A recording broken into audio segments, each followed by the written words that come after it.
નમસ્કાર બધાને, જય બાબારી, જય રામા ધણી મિત્રો. હાલમાં ખેતરમાં કોને કોને રૂ વેણાવા આવ્યું છે અને કોણ કોણ રૂ વેણે છે બધા મિત્રો કોમેન્ટ કરજો. અલા તે કદી રૂ વેણેલું હે? મેં તો કદી રૂ વેણ્યું નહીં કે જોયેલું એ નહીં, આજ પહેલી વાર જોઈ રૂ. પહેલી વાર જોયું છે. જુઓ પણ મજા આવે બહુ. દીપ્તિ કદી રૂ વેણેલું નહીં, પણ આજ પહેલી વાર ખેતરમાં એમને લઈને આવ્યા છું. તે રૂ વેણવાની કે બહુ મજા આવે. મજા આવે રૂ વેણવાની? રૂ વેણવાની તો ખૂબ જ મજા આવે છે. એ તો નવું નવું એવું લાગે કે મજા આવે. જેને ખેતી કરતા હોય એને પૂછો કે શું કોમની કેટલું બધી મહેનત કરવી પડે તડકાના. આમ જે આપણે એક તો નવું નવું દિવસમાં આવીએ ને ખેતરમાં તો એવું લાગે કે મજા આવે. પણ અમે તો આખી જિંદગી મહેનત મજૂરી કરી છે એટલે અમને ખબર છે કે ખેતી કરવી જેટલી કાઠી છે. તોય પાછું ખેડૂત તો પાક પાકે, રૂ પાકે, બાજરી પાકે, ઘઉં પાકે, કોઈ બી ધન પાકે તો ભાઈ ગંજમાં લઈને જઈને તો મહેનત મજૂરી કરેલી હોય ખેડૂતે, તો એનો વેપાર કરે ડાયરેક્ટ સીધા બેઠા બેઠા કે આટલા પૈસા તોય ભાવ મળે નહીં.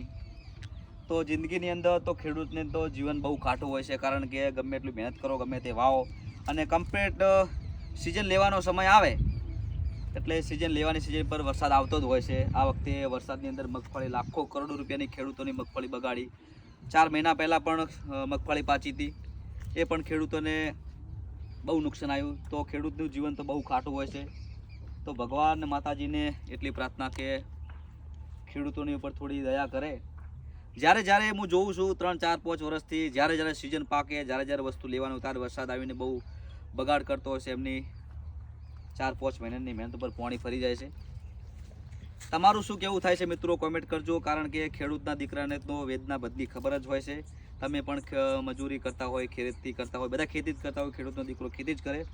પણ તમારે સિઝનની અંદર આ સિઝનની અંદર શું બગડ્યું છે, તમે શું વાવ્યું છે અને શેની ખેતી કરી છે એ બધા કોમેન્ટ કરજો. અને રૂ વેણ્યું હોય, દીપ્તિ તારું શું કેવું થાય છે? મેં પહેલી વાર રૂ વેણ્યું પણ બહુ મજા આવી. તાપ બહુ લાગ્યો પણ મજા આવી છે. જો દીપ્તિને તાપ લાગ્યો છે પણ બહુ મજા આવી છે.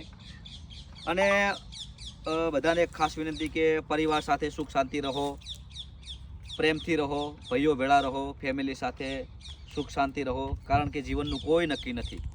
ગમે ત્યારે ભગવાનના ઘરનું આવી રહેતો હસતા ખેલતા રમતા જવાનું છે. એટલે બધાને ખાસ વિનંતી છે કે જીવનમાં અને પરિવાર સાથે ખૂબ ખુશ રહો. અને મારા ચાહકો મિત્રો છે એમને બધાને જય બાબારી, જય રામા ધણી, જય ખતમાં, બધા પણ ખુશ રહો. તારે કોઈ 2 શબ્દો કહેવાય? જય બાબારી.